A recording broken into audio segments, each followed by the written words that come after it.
It is a judicial aggression when they criminalize us. Big bags of cocaine and fentanyl all over the place, and plus we have recorded evidence.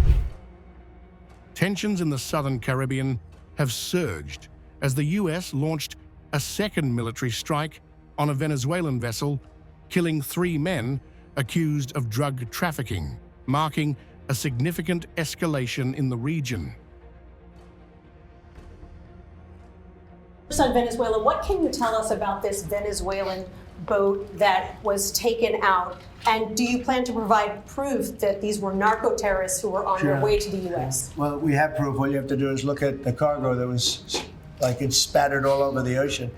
Big bags of cocaine and fentanyl all over the place. And plus we have recorded evidence that they were leaving. We've recorded them. We're very careful because we know you people would be after us. We're very careful.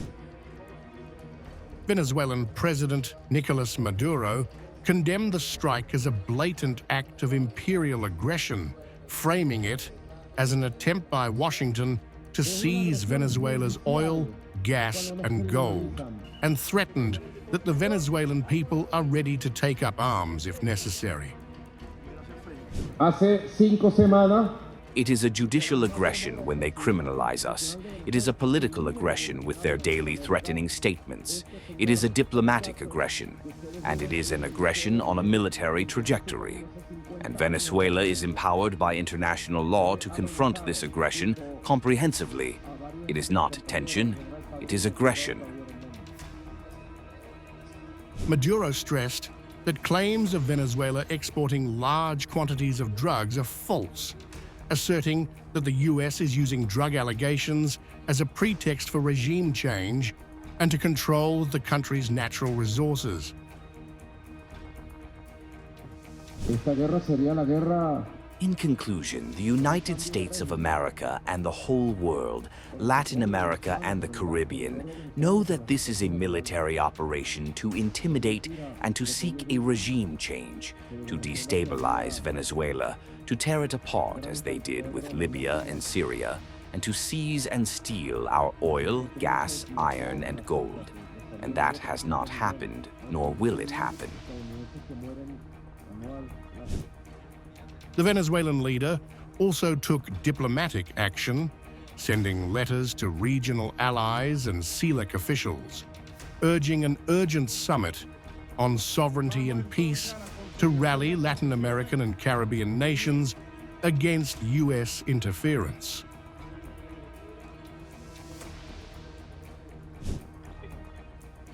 President Donald Trump defended the strike, citing proof of drug cargo on the vessel and vowing further operations against criminal cartels, signaling a continuation of US military pressure in the Caribbean. The military has been amazing, and General Kane showed me a little while ago the clip, but you could actually see it, but you don't have to see it because we have recorded proof and evidence. We know what time they were leaving, when they were leaving, what they had, and all of the other things that you'd like to have. But we have noticed that there are no ships in the ocean anymore. We're seeing that there's like no ships, when the first one we went, there were hundreds of boats. Now there are no boats. I wonder why, meaning no drugs are coming across, probably stopping some fishermen too.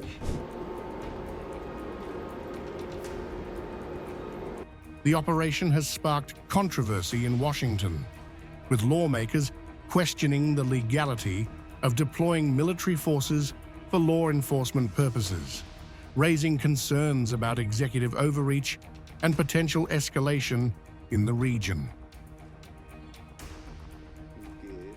Colombian President Gustavo Petro criticized the US decision to decertify Colombia in the war on drugs, highlighting decades of sacrifice by Colombian forces and announcing that the country will halt US military aid and explore domestic arms production.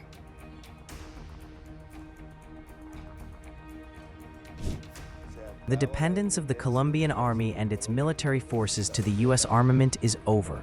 There won't be any more charity or gifts. They have decertified us. That's the decision.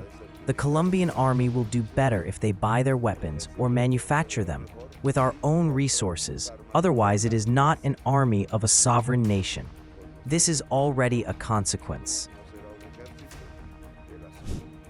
Analysts warn that the Caribbean is now a potential powder keg, with military strikes, political confrontations, and economic pressure converging, escalating the risk of a broader regional crisis where anti-drug operations may blur into direct military conflict.